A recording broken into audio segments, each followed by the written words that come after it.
Ayan, so hello guys, welcome once again and hopefully marami kayong natutunan dun sa una nating video na pinadala po and sana makita nyo yung pattern, makita nyo yung pagkakasunod ng ginagawa natin. So this time, ituturo naman natin yung tinatawag nating financial cycle ng bawat kababayan nating Pilipino. And napaka-importante na malaman natin yung financial cycle. Kasi meron tayong dapat isolve dito sa problema na to. Meron tayong dapat na i-break o sabihin natin puputulin na natin hanggat maaari sa atin magsisimula yung pagputol o yung pag-break nung bad cycle na meron po tayo. So yan yung main reason bakit po nagtuturo ang IMG, bakit po tayo nagtuturo ng financial education, kasi gusto nating matulungan ang bawat kababayan natin paano natin i-break itong tinatawag na financial cycle. Ibig sabihin, paano mag-i-stop sa atin. And yung next generation natin, ma-enjoy naman nila yung tinatawag na magandang cycle. Okay, ulitin natin, ang main goal natin, ayaw na nating maipasa yung same financial problem na namanap pa natin sa ating mga magulang, sa ating mga ninuno, ayaw nating maipasa sa ating mga anak and sa future generation natin. So ano ba itong mga financial problem na to? Kung mapapansin nyo, simulan natin dito sa ating mga lolo at lola. Merong top 3 financial problem na nandito. Wherein marami po tayong financial problem. Kaya lang magpo-focus muna tayo sa tatlo na talaga namang nagkokos ng kahirapan sa bawat Pilipino kapag hindi mo napaghandaan.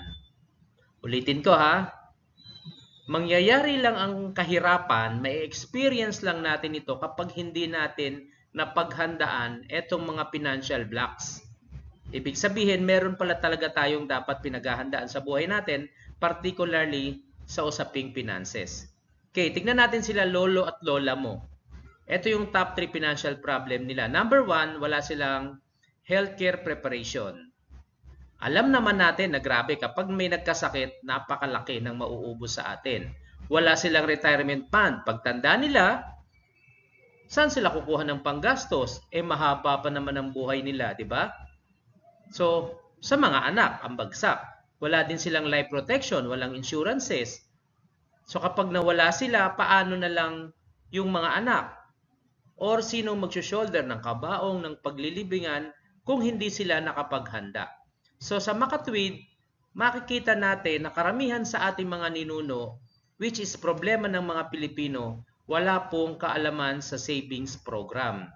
And during that time, ng mga panahon nila, masasabi nating, sige may mapaghuhugutan kasi meron silang mga property, may mga lupain. Diba mapapansin nyo yung mga ninuno natin noon, may mga lupain pa. Kaya lang ang problema, wala na yatang umabot sa atin. And sabihin natin, wala silang lupain. And that's the time, mababao naman sila sa utang or magkakaroon ng utang every time na magkakasakit yung ating mga lolo at lola. Sabihin natin, yung mga magulang ng magulang natin. Pag wala silang retirement fund, ang magsho-shoulder yung kanilang mga anak. Ulitin ko ha, kapag nagkasakit sila, ang magsho-shoulder yung anak. Kapag namatay, ang magsho-shoulder sa expenses yung mga anak. Kapag nabuhay ng matagal, yung mga panggastos, pang-maintenance, pagkain, kuryente, ang magsho-shoulder mga anak. Kasi ang goal ng ating mga magulang, 'di ba, which is ito yung common Pinoy mindset, ang goal nila is mapagtapos yung ating mga anak kasi sila yung ating tinatawag na pag-asa. 'Di ba? So si Lola, ang pag-asa niya yung kanyang mga anak, which is yung mga parents mo. Kaya naman, nung nagkasakit, nagka-problema, hindi sila handa ang gumastos yung mga anak. Wherein, yun na ang simula ng kahirapan natin. Kasi sa halip na makapag-focus tayo sa goal natin, mag-focus tayo sa family natin, nauobliga tayong suportahan yung parents natin. And yun yung ayaw nating mangyari na maputol. Maputol sa atin. So tignan natin, halimbawa yung mga magulang mo naman, sila naman yung tumanda. Ikaw naman ngayon yung anak. Ikaw yung inaasahan. Pero yung parents mo, wala naman silang napaghandaan na healthcare preparation, wala silang retirement fund, wala din silang life protection. So sa madalit salita, wala din silang savings program. Ang question, saan sila ngayon aasa every time na magkakasakit sila?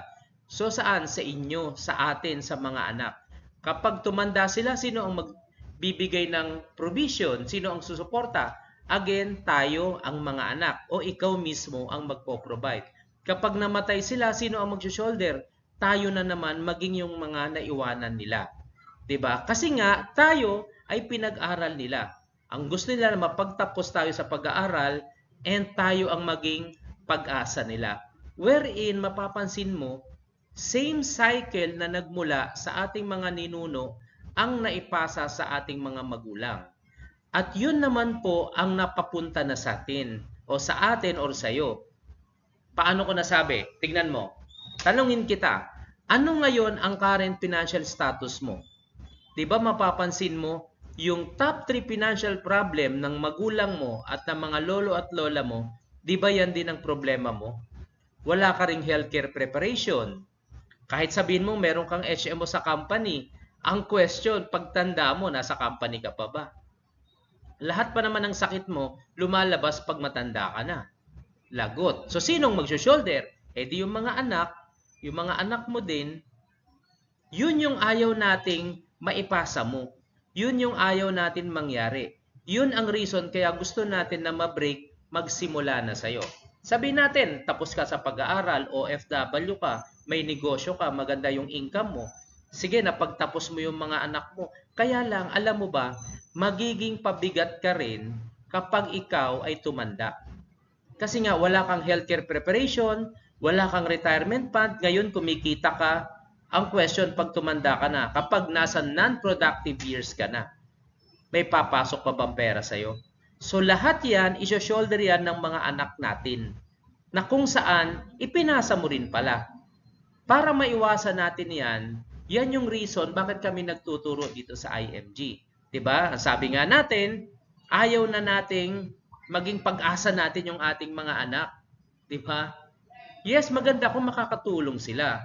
Pero mas gusto natin na tayo ay tumandang hayahay ang buhay. And si IMG, ang gusto natin, ma-break yung financial problem para hindi na natin maipasa sa ating mga anak.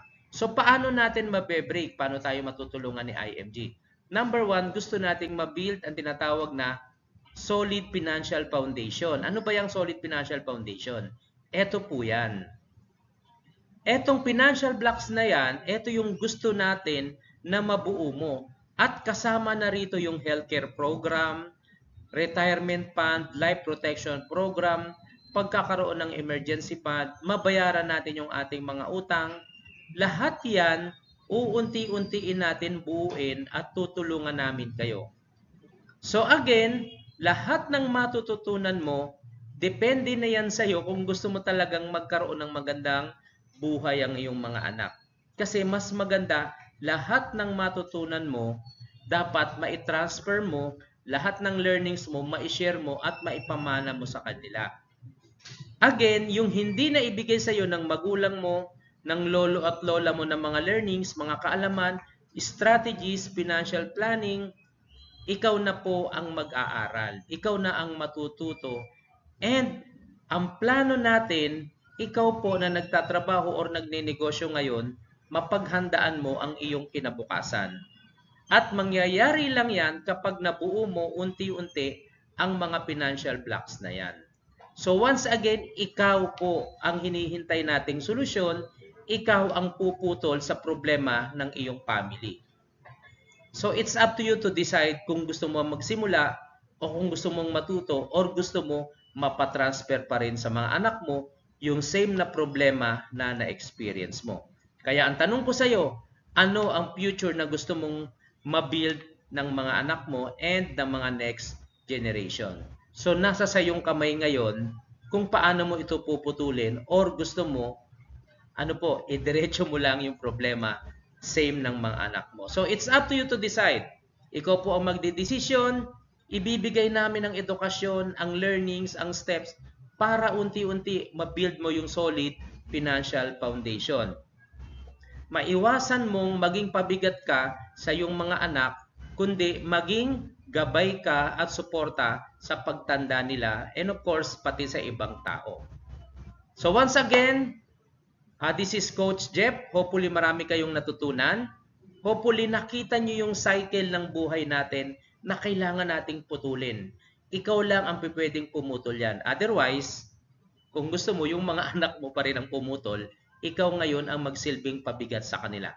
So sa mga susunod na videos natin, ituturo natin lahat yung step para matutunan mo ano yung mga kailangan nating isacrifice, ano yung mga kailangan nating matutunan para unti-unti nating mabuild yung ating financial foundation. So once again, thank you so much and God bless po sa ating lahat.